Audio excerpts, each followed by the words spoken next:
আসসালামু আলাইকুম। সবাইকে মাহে রমজানের শুভেচ্ছা। আশা করি সবাই ভালো আছেন। আজকের ক্লাসে আমরা দেখব হচ্ছে ফ্রেম টুল।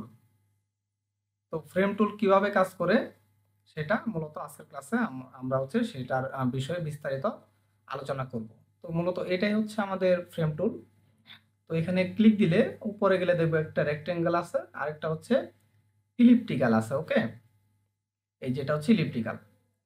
তো আমরা যদি প্রথমে হচ্ছে রেক্টেঙ্গেলে ক্লিক দিয়ে যদি একটা ড্র্যাগ করি, দেখেন একটা কিন্তু চার কোণা আসছে। ওকে, এখন যদি ইলিপ্টিক্যাল নিয়ে আমরা ড্র্যাগ করি, দেখেন গোলাকার আসছে। তো এখন আমি মুভ টুলের সাহায্যে এই দুইটাকে ডিলিট করে দিই, ডিলিট। তো এখন যদি আমরা একটা পিকচার নিয়ে আসি, একটা পিকচার নিলাম এখান থেকে। তো এখন আমরা এটাকে একটু ছোট করে দিই। ওকে, ইন্টার। তো এখন আমরা হচ্ছে এখান থেকে আমরা নিলাম হচ্ছে রেক্টেঙ্গেলটা নিয়ে নিলাম। তো নেওয়ার পর হচ্ছে আমরা মুভ টুলের সাহায্যে এটাকে শুধু ড্র্যাগ করে এর উপরে রাখবো। দেখেন রাখার সাথে সাথে কিন্তু আমাদের এর বক্সের ভিতরে ঢুকে গেছে। মূলত এটা ক্লিপিং মার্কসের মতো কাজ করে। ওকে, আমরা পিকচারে ক্লিক দিয়ে এটাকে যদি সরাই, দেখেন বাইরে চলে আসতেছে। আবার যদি আমরা এখন এটাকে জাস্ট হচ্ছে আমরা কি করবো, একটু এদিকে নাড়াই, এটাকে বড় করতে পারি, ছোট করতে পারি, যা ইচ্ছা তাই করতে পারেন। জাস্ট ভিতরে রাখবো আর সাথে সাথে ভিতরে ঢুকে গেছে। ওকে, তো আমরা এই পিকচারে ক্লিক দিয়ে যদি আমরা পিকচারটাকে কন্ট্রোল টি দিয়ে বড় করি, দেখেন। ওকে, তাহলে কিন্তু ওই বক্সের ভিতরে থাকবে, বাইরে কিন্তু আসবে না।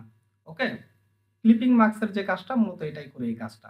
ওকে, তো এখন যদি আমরা হচ্ছে এই রেক্টেঙ্গেল যে টুলের কাজটা দেখলাম, মূলত রেক্টেঙ্গেল মানে হচ্ছে ফ্রেমের কাজটা, এখন দেখবো ইলিপ্টিক্যাল ফ্রেমের কাজটা। তো আমরা হচ্ছে জাস্ট একটা নিলাম, নেওয়ার পরে এখন হচ্ছে মুভ টুলের সাহায্যে আমরা যদি এখন একটা পিকচার নিয়ে আসি, দেখেন একটা পিকচার আমরা এখান থেকে নিয়ে আসি, এই পিকচারটা নিই। ওকে, তো এখন হচ্ছে আমরা পিকচারটা আমাদের নেওয়া হয়ে গেছে। এখন দেখেন পিকচারটা কিন্তু ভিতরে চলে আসছিল, জাস্ট হচ্ছে আমরা এটাকে একটু সরাই, পিকচারটাকে যদি আমরা ভিতরে নিয়ে, দেখেন সাথে সাথে গোলের ভিতরে কিন্তু হয়ে গেছে। মানে বুঝতে পারছেন ক্লিপিং মার্কসটা খুব সুন্দরভাবে হয়। এখন আমরা পিকচারটাকে সরাই নিই, এটাকে এদিকে একটু বড় করে নিই। ওকে, ওকে, দেখেন যত কিছুই করি এই গোলের বাইরে আর যাবে না। ঠিক আছে, এই ইলিপসের বাইরে আর যাবে না। তো এটাই আমরা যদি এই হচ্ছে আমরা বক্সের এখানে ক্লিক দিই, ক্লিক দিয়ে দিলে এটাকে একটু বড় ছোট করে দিই, এখন কিন্তু বক্স বড় ছোট হচ্ছে। ঠিক আছে, আচ্ছা মানে এই যে ইলিপটা বড় ছোট হচ্ছে। তো আপনি যদি হচ্ছে পিকচারে ক্লিক দেন, তাহলে পিকচার বড় ছোট করতে পারবেন, বা ইলিপসের বক্সে ক্লিক দিলে ওটা বড় ছোট করতে পারবেন। ওকে, তো আরেকটা হচ্ছে আমাদের হচ্ছে এই ফ্রেম যেইটা আছে, টুলস আছে, এটার শর্টকাটটা হচ্ছে কিন্তু কে। ওকে, তো এখন যদি আমরা যদি কে তে ক্লিক দেই, তাহলে কিন্তু আমাদের হচ্ছে ফ্রেম টুলটা চালু হয়ে যাবে। ওকে, তো আশা করি আপনারা এটা আর কি বুঝতে পারছেন।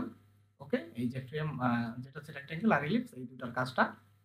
ওকে, তো আজকের ক্লাসটা আমি এ পর্যন্ত রাখতে চাচ্ছি। তো আজকের ক্লাসটা এই পর্যন্তই। সবাই ভালো থাকবেন। আসসালামু আলাইকুম।